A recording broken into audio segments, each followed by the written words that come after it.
Welcome students. ഇന്ന് നമ്മൾ നോക്കാൻ പോകുന്നത് ചാൾസ് ബാബേജ് കണ്ടുപിടിച്ച രണ്ട് കമ്പ്യൂട്ടർ ക്രിയേഷൻസിനെ കുറിച്ച് ഒന്ന് ചർച്ച ചെയ്യണം.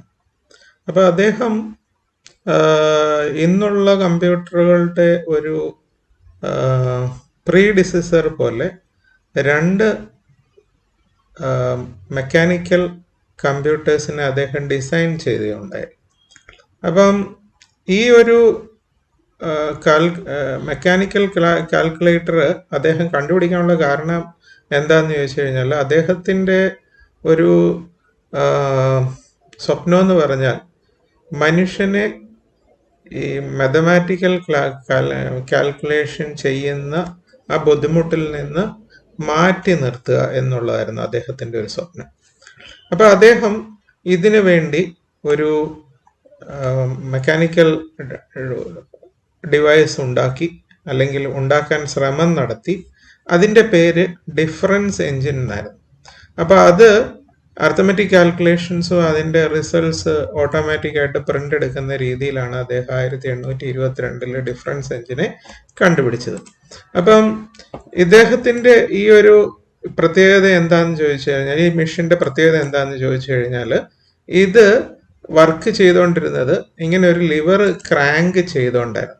അപ്പം ആ ലിവർ ക്രാങ്ക് ചെയ്താണ് ഇതിൻ്റെ ഓരോ ഗിയറുകൾ അപ്പം മുമ്പോട്ട് കറക്കിക്കൊണ്ടാണ് ചെയ്യുന്നത്. അത് ബാക്കിലോട്ട് കറക്കാൻ പറ്റത്തില്ല, മുമ്പോട്ടാണ് അത് കറക്കിക്കൊണ്ട് ഇരിക്കുന്നത്. അപ്പം അങ്ങനെ കറക്കിയാണ് ഇതിൻ്റെ കാൽക്കുലേഷൻസ് നടത്തിക്കൊണ്ടിരുന്നത്. അപ്പം ഇതിൻ്റെ കാൽക്കുലേഷൻസ് എന്ന് പറഞ്ഞാൽ 4 സൈക്കിളിൻ്റെ ഒരു ഇൻ്റർമീഡിയറ്റ് റിസൾട്ട് അതിൻ്റെ ഇടത് വശത്തെ ആ സിലിണ്ടറിൽ അതിൻ്റെ റിസൾട്ട്സ് ഡിസ്പ്ലേ ചെയ്യുന്ന രീതിയിലായിരുന്നു.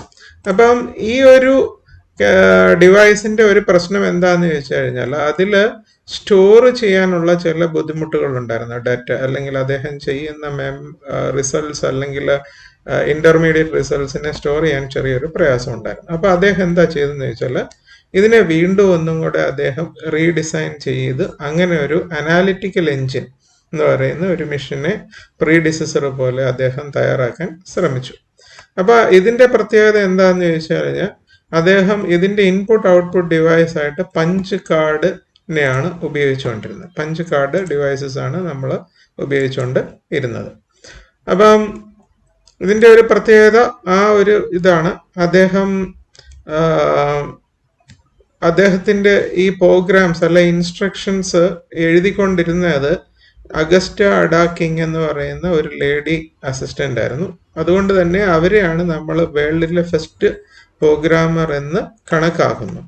അപ്പം ഈ രണ്ട് മെഷീൻസ് അദ്ദേഹം ഡിസൈൻ ചെയ്തു. അത് പൂർണ്ണമായിട്ട് അദ്ദേഹത്തിന് പ്രാവർത്തികമാക്കാൻ അല്ലെങ്കിൽ അത് നിർമ്മാണത്തിൽ പൂർത്തീകരിക്കാൻ അദ്ദേഹത്തിന് സാധിച്ചില്ല. കാരണം അന്നുള്ള ഹാർഡ്വെയർ അല്ലെങ്കിൽ ആ ഒരു ടെക്നിക്കൽ എക്സ്പെർട്ടൈസ് വെച്ച് ഇദ്ദേഹം പറഞ്ഞ ഡിസൈന് പൂർത്തീകരിക്കാൻ അന്നുള്ള ആൾക്കാർക്ക് സാധിച്ചില്ല എന്നുള്ളതായിരുന്നു ഒരു ദുഃഖകരമായ സത്യം.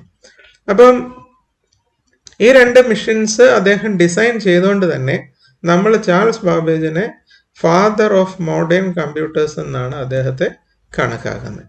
അപ്പം നമുക്ക് ഇവിടെ ഒരു ചെറിയ ഒരിതാണ് ഇവിടെ കാണിച്ചേക്കുന്നത്. അപ്പം ഈ പല ഗിയേഴ്സിന്റെ സഹായത്തോടെയാണ് അവിടുത്തെ ഇൻസ്ട്രക്ഷൻസിന്റെ ഇൻപുട്ട് ചെയ്തുകൊണ്ടിരുന്നത്. അപ്പം അദ്ദേഹത്തിന്റെ ഇൻപുട്ട് ഔട്ട്പുട്ട് ഞാൻ പറഞ്ഞു പഞ്ച് കാർഡിന്റെ സഹായത്തോടെയായിരുന്നു. അപ്പൊ ഇവിടെ ഇന്റർമീഡിയറ്റ് റിസൾട്ട്സ് ഈ ഒരു മെക്കാനിക്സ് കൂടെയാണ് അദ്ദേഹം ഇന്റർമീഡിയറ്റ് റിസൾട്ട്സ് ഇങ്ങനെ പഞ്ച് കാർഡിൽ കൂടെയാണ് അത് സ്റ്റോർ ചെയ്ത് വെച്ചിരുന്നത്. അതുപോലെ തന്നെ ഫൈനൽ പ്രിന്റ് ഔട്ട് ഒരു പ്രിന്റ് പോലെയുള്ള രീതിയിലാണ് ഔട്ട്പുട്ട് വന്നുകൊണ്ടിരുന്നത്. അപ്പം നിങ്ങൾക്ക് അനാലിറ്റിക്കൽ മെഷീന് ഡിഫറൻസ് എഞ്ചിനെ കുറിച്ചും ഒരു ചെറിയ ഇൻട്രഡക്ഷനാണ് ഞാൻ ഈ ഒരു ചെറിയ വീഡിയോയിൽ കൂടെ തരാൻ ആഗ്രഹിച്ചത്. ഇൻട്രഡക്ഷനിൽ കൂടെ നിങ്ങൾക്ക് കുറച്ച് കാര്യങ്ങൾ മനസ്സിലായെന്ന് വിശ്വസിക്കുന്നു. Thank you.